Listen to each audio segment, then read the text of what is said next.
But first in the Pulse, an insurance company offers surgery overseas almost free of charge. CBS News' Lisa Siegel is here now with this interesting twist. Lisa? Interesting and maybe a trend. For years, many people have traveled to different countries to get cheaper surgeries. Now, usually when insurance companies pay for them, it's because there was some sort of an emergency. In this case, it's the insurance company's idea. It's an all-expenses-paid trip for two to India, food and aftercare included, but this trip is for elective surgery.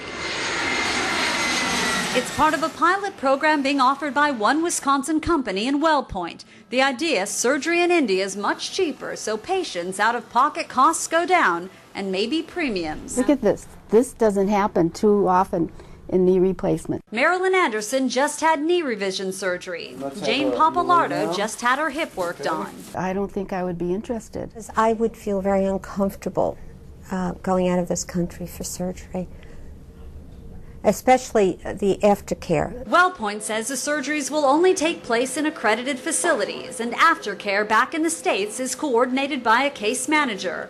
Burbank orthopedic surgeon Shahan Yacoubian believes this is all about the bottom line. If they wanted to be taking care of the patients, I don't think they'd be putting them on planes and flying them halfway around the world. You don't go and have a hip replacement and then it's over. And really the best person to be looking after you is the person that did your surgery. Wellpoint reminds people this is optional and only offered through one business right now. Dr. Yacoubian sees it as a dangerous road to follow. If it helps out their bottom line at the end of the day, I think it will no longer be a pilot program.